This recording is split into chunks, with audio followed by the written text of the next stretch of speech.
same as Thatcher. So, yeah, I would honestly try to be pushing Green and Quinones more because they are younger players. They're players that are going to have a lot more years to come for themselves. Whereas Admiral May and Ryan Thatcher, they're not old, but they're getting there.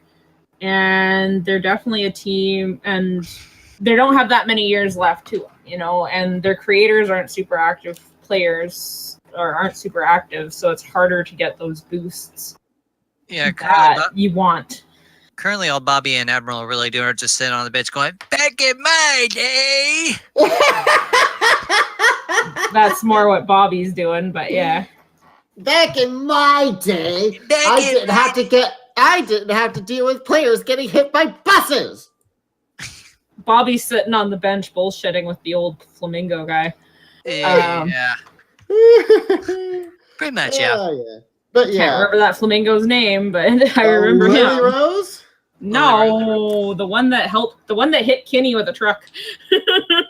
Oh, wait, you mean that was their former coach? Actually, that wasn't a player. Yes, he was a former. He did play once. Jeremiah He did play once upon a time. Okay, he did way play back in the olden days. Anyway, so give more precedence to one of those two. Anything else? Anybody? Bump up your younger players. Bump up your offense. Yeah. And maybe come free agency, or if they decide to get rid of a player, maybe bring in a pure center. I know Q tried to do that during free agency, but it didn't work out for him. So look into that. Look into that next year. If not, look into the draft. Yeah, exactly right. Or look into trading. I think there's a couple teams out there that have a few too many centers. I know Hawaii is one of them. Q, talk to boss. She has too many centers. She could probably get rid of one. Maybe. But I think that's really all that can be said for them to improve on. They've got a good starting line. It looks like they've been doing pretty well. They've got a good record so far this year. So. Or at least an okay record. They got an okay record. They have they have probably one of the most solid lineups in their division because they got a young rookie. They got a semi-veteran player in Aragon Fisher. And they also got other semi-veterans in Lee and Craig and Reinhardt too. And they also got a young blood in Tanya Feckel. And Andreas is a rookie, so they got plenty of talent. And how long has Aragon been in here? 2010. So he's still got some sprite left. He's still got some spunk in him. Oh yeah, Fisher's at his prime right now. Yep. Feckel's getting there. She can only get better with time. Mm-hmm. Feckel's a fine wine. She'll age well with time. I'm sure she'd appreciate that compliment. Yeah. Maybe. Yeah. She might still hit you for it. So I think we sort of talked our course out with Biloxi, right? Okay. I think so. Time for Hawaii. Oh God, let's move on to Hawaii. Okay. Hawaii. Aloha. Yeah. What the hell happened? Don't ask me. That was a rhetorical question, Betsy. Jesus. Well, Didn't sound like one. Maybe not that rhetorical, but you know what I mean. Let's see. Hawaii is currently about the same record as everybody else right now. Yeah. Actually, they got 6 wins. Yeah. I know we made very strange moves in the off season. But then again, it's kind of what I'm known for. It's kind of what I'm known for. And Dragon's first question in the chat is like, what happened to Terry Berry? Well, he's getting up there in age. Who? Is what's happening. Oh, Jerry Cross. Yeah, Jerry Cross. Jerry Cross is probably going to be sitting in deep reserves for the rest of this season. How old is he? I'm gonna go check. I believe he's about 10 years in the league. I can look him up real quick. I have been told he will be retiring at the end of his contract. As far as I know, 2004. Yeah, so he's quite old. He's ancient. I've been told he'll be retiring at the end of his contract. So we're kind of just letting him kind of be a captain and mentor the rookies because I always have tons of those kicking around. Teach these young whippersnappers how it's done. What So, is he a guard? Jerry Cross Oh, is a yeah. forward center. He used to be our start. He used to play power forward. Last season he played power forward quite frequently. Yeah. Well, But Scooney that was when played center. Yeah. And then Zach Tate came in, and then it was. And now we've got Zach Tate and Scooney and Alfie, and basically we've got the Rat Pack going on here. And I like mustelids apparently because I've got lots of them. I do. I have 5 of them. Hey, if you stay on as a TM for another year, you might grab Sterling, and then it'll be a real mustelid pack. Oh, Oh, God. Sterling is stinky. Yeah, but I've got 5 mustelids as it is, including a Zorilla, a Wolverine, and 2 otters. I'm pretty sure that locker room stinks to high heaven. Not to mention, I'm pretty sure Sterling wouldn't really thrive as much because I know a lot of people heard a lot where it's like, okay, I forget which person it was, but there was one person where it's like, okay, he really did not.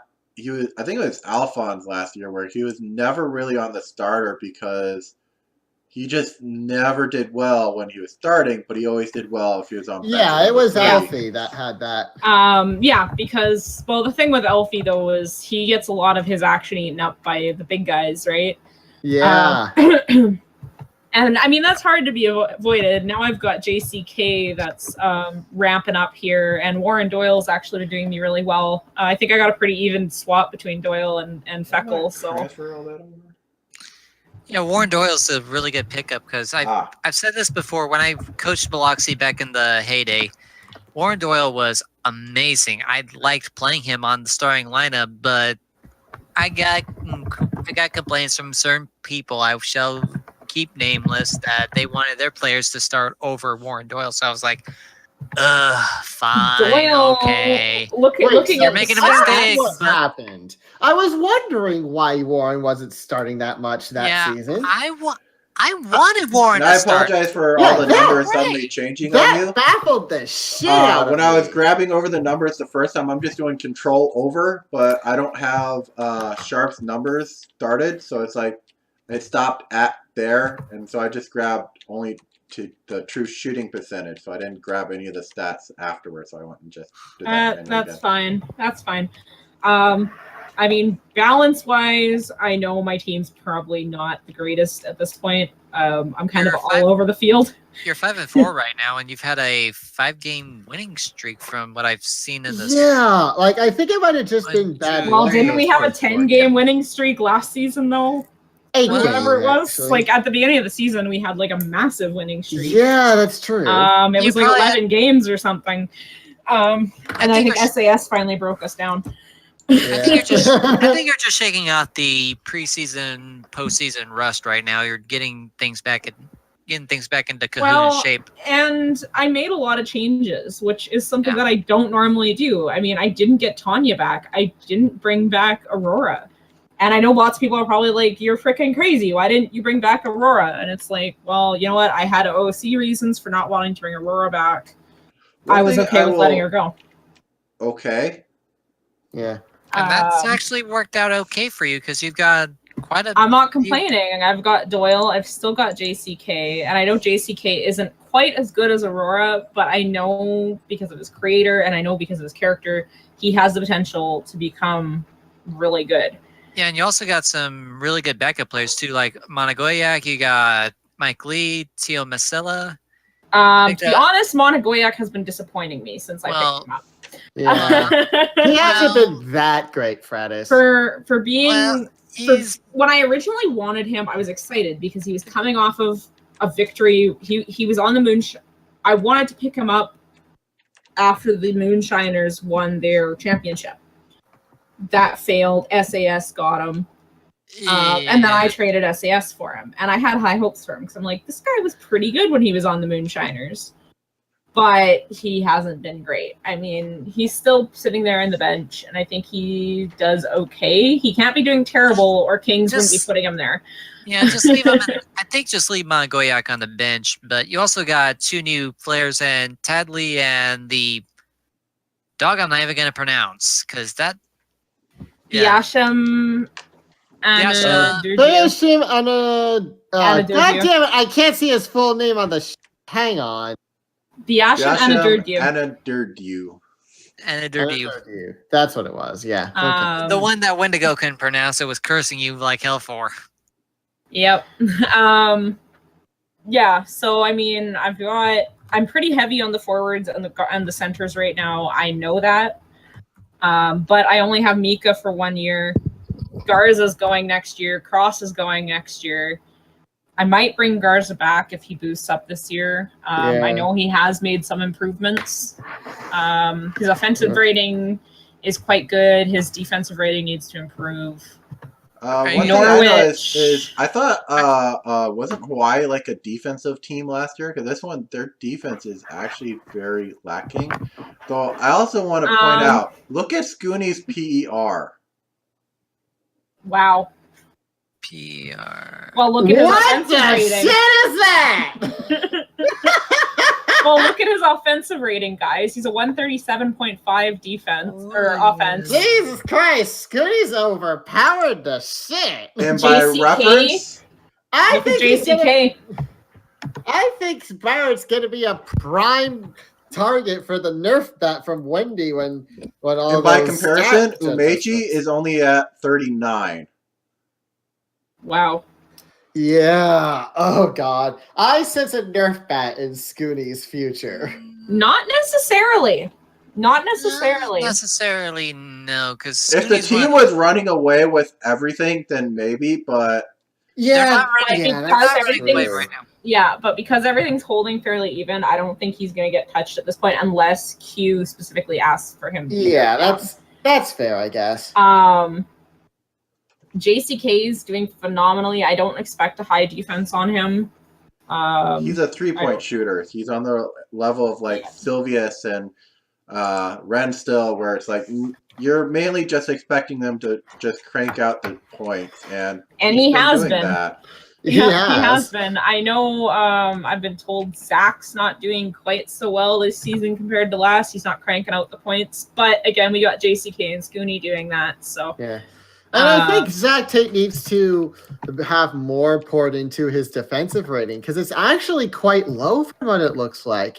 From someone who got the first triple-double in the league last season, that's sort of just like, wait, what? What's going on? Well, for the team, it's okay. But I think it's more how their coach is spending their intensity. They're probably putting most of their points into defense.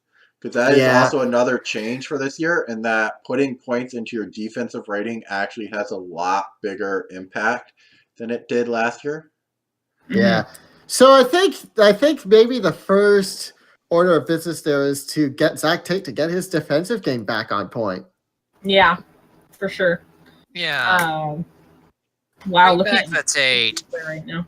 Bring back the Tate. Yeah. Oh my God, I'm actually figuring out how to do it.